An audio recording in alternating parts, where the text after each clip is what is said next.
Deborah.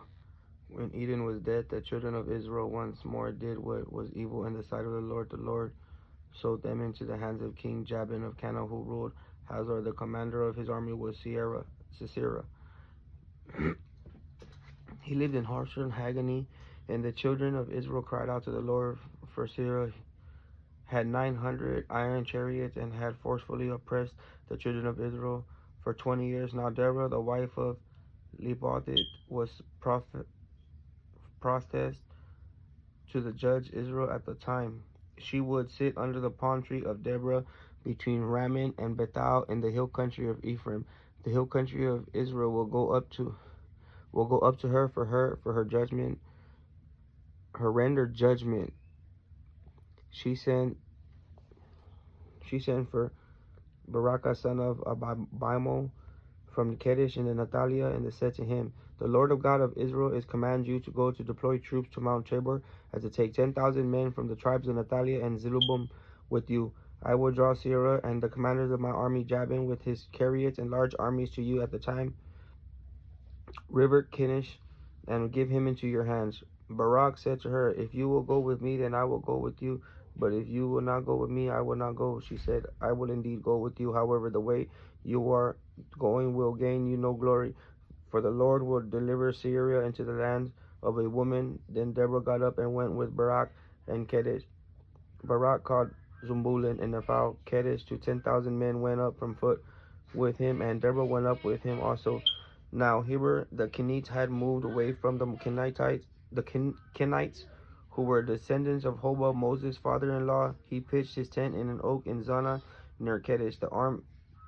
Then they told Sisera that Barak, son of Abiam, had gone up to the Mount Tabor. So Sisera summoned all his 900 iron chariots and all the people with him from Harosheth Haggani to the river Kinnish. Then Deborah said to the Barak, get up, for this is the day that the Lord has given Sisera into your hands.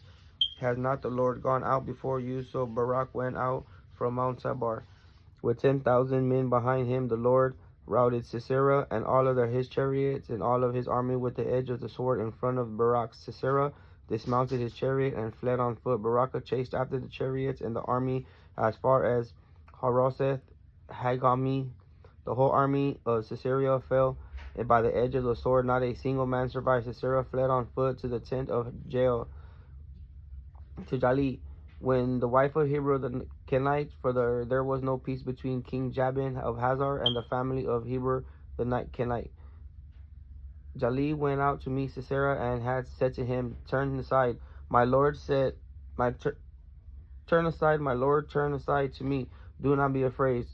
So he turned aside into his inner tent, and she covered him with a rug. He said to her, please give me a little water to drink, for I am thirsty. So she opened a leather milk container, gave it to him to drink, and covered him. He said to her, stand in the entrance of the tent. If anyone comes and you ask, there is no man here, then you say, no.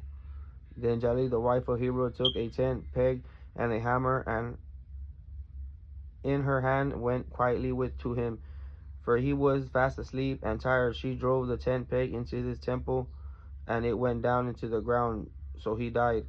Now as Barak had been chasing Sisera, Jali came out to meet him and said, come, I will show you the man who you seek.